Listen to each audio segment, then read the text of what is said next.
Salam alaikum ya salam, Samir Malcolm. J'enlève les lunettes parce que ça fait un reflet qui n'est pas bien. Sinon, désolé, wallah, le son ma voix elle est cassée complètement. Je suis enrhumé, راني مكسر تاع صح, ça fait 3 jours que ça dure. Sinon, je voulais dire 2 mots à propos de la prise d'otage, kidnapping d'un touriste français en Kabylie, en Algérie. Et je voulais juste donner mon avis, juste comme ça de blogueur, je voulais faire un commentaire. D'abord, un petit message de solidarité. Solidarité, je pense, c'est tout à fait normal. On pense à sa famille, à des gens qui le connaissent, on pense à lui qui est dans cette situation. Donc voilà, solidarité, j'espère qu'ils vont le relâcher. Mais à part ça, je voulais dire que c'est justement c'est la même solidarité qu'on devrait avoir avec tous les kidnappings qui se passent tous les jours en Algérie. Spécialement en Kabylie, il y a des kidnappings sans pitié depuis quelques années déjà, au moins 2 3 ans, peut-être plus. Et il y a des kidnappings réguliers. Et malheureusement, il n'y a pas de solidarité avec ces gens. Et on a vu que même les autorités sur place, ils n'ont même pas de solidarité avec le truc. Quand il y a des kidnappings comme ça, en fait, qu'est-ce qui se passe? On est dans ce qui a tout l'air d'être du grand banditisme qui active sans trop de difficultés, c'est-à-dire qu'il n'a pas de problème pour commettre ces crimes. C'est du banditisme.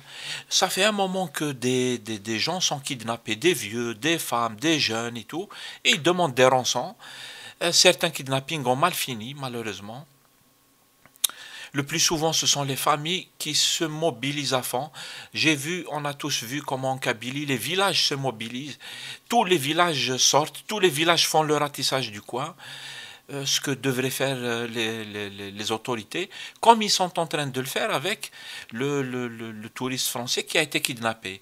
Ce qui a fait dire à certains sur Facebook, quand c'est un touriste français qui est kidnappé, on mobilise 1500 ou là, 10 000 ou là, je ne sais plus combien de militaires et de gendarmes et tout pour ratisser et essayer de le retrouver. Par contre, quand c'est quelqu'un, comme disait quelqu'un sur Facebook, qui se reconnaîtra, quand c'est un Algérien de deuxième collège, les autorités algériennes s'en foutent. C'est comme si le citoyen algérien, il s'en fout. Donc je voulais quand même faire ce commentaire. Un autre commentaire, c'est que j'ai vu, on a suivi, je pense qu'on n'a aucune information jusqu'à maintenant, pas d'information livrée au public.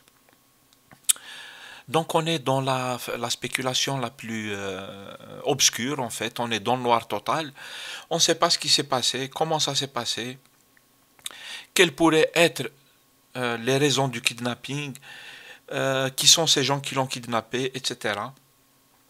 On n'a qu'à voir sur Facebook les spéculations des gens, il y a beaucoup de spéculations, et ce n'est pas parce qu'il y a des révélations à gauche, à droite et tout, non, les gens ils ont de sérieux doutes, pour des raisons en fait, parce que la situation sécuritaire en Algérie est connue des Algériens depuis très longtemps, elle est connue des spécialistes depuis longtemps. La situation actuelle sécuritaire dans la région, elle appelle de la vigilance en fait, ça veut dire qu'on... moi, c'est ce que je dis autour de moi. Pour le moment, j'ai pas d'informations, j'ai juste les informations comme tout le monde, celles qu'on lit dans la presse et tout.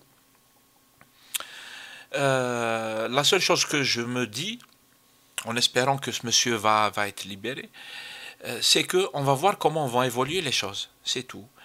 En espérant que, parce que s'il est exécuté, ça va être méchant, ça peut accélérer la guerre en Libye. C'est pour ça que je dis, il y a une situation géostratégique, la situation dans la région, qui fait que on va voir comment les choses vont évoluer. Et les gens à qui profitera ce type de kidnapping ou à Dieu ne plaise, Baïtchor, s'il l'exécute, on va voir à qui ça profitera cette situation. Ceux à qui ça profitera, on peut les soupçonner d'avoir commandité ce type d'opération. Je pense que voilà, c'est un raisonnement qui est fondamental parce que j'ai pas plus d'infos. Il y a des gens qui spéculent, etc. Chacun il a les infos qu'il veut, ou là il fait ce qu'il veut de ce qu'il lit à gauche à droite. Chacun il fait comme il veut. Et personnellement c'est comme ça. J'essaie de rester comme ça. Par contre, je vous dis, il y a une conjoncture régionale. Les chefs d'état-major qui se sont déplacés en Algérie, etc. On va voir comment les choses vont évoluer. Si elles évoluent dans un sens ou dans l'autre, on comprendra à quoi servent ce type d'opération, qui est derrière ce type d'opération. Et je passe sur les commentaires qu'ont fait les gens, je finis comme ça, je passe sur les commentaires qu'ont fait les gens sur l'appareil photo de l'otage. Il a encore son appareil photo après une journée ou 2 jours de trucs. C'est bizarre, il y a des choses bizarroïdes qui poussent les gens à faire des spéculations. Moi, je ne spécule en rien. Je vous dis, j'essaie de faire juste des raisonnements. Et puis, on connaît, je vous dis, et les pratiques du régime algérien, et les pratiques des services algériens et des services français, hein, mais pas que algériens, ou des services américains et tout. On connaît le passif, l'histoire, on la connaît l'histoire. Pour ceux qui connaissent ce qui s'est passé dans les années précédentes, on peut se faire une idée, voilà. Mais attendons pour voir ce que ça va donner, en espérant qu'il ne sera pas liquidé. C'est une vie humaine, on ne lui souhaite pas du tout. Et il fallait, vous imaginez, il est parti dans un endroit, c'est une affaire bizarre. Qu'est-ce qu'il est parti faire là-bas à ce moment-là? Alors que depuis quelques semaines, on signale des activités de banditisme en général, mais on dit, ou officiellement ils disent que c'est lié à des terroristes, etc., islamistes, djihadistes. Surtout ce coin-là, il fallait pas y aller. Il y est allé. C'est même bizarre. C'est tellement aberrant que c'est bizarre. Voilà, c'est tout ce que je voulais dire. Je vais essayer d'arrêter là pour faire court. Et puis c'est juste un commentaire. Les gens ils font les commentaires qu'ils veulent. J'en ai lu de toutes sortes. Salam alaikum, à plus tard. Inch'Allah, ghayr khair pour l'Algérie. Parce que là, qu'est-ce que ça va entraîner? Inch'Allah, ghayr khair.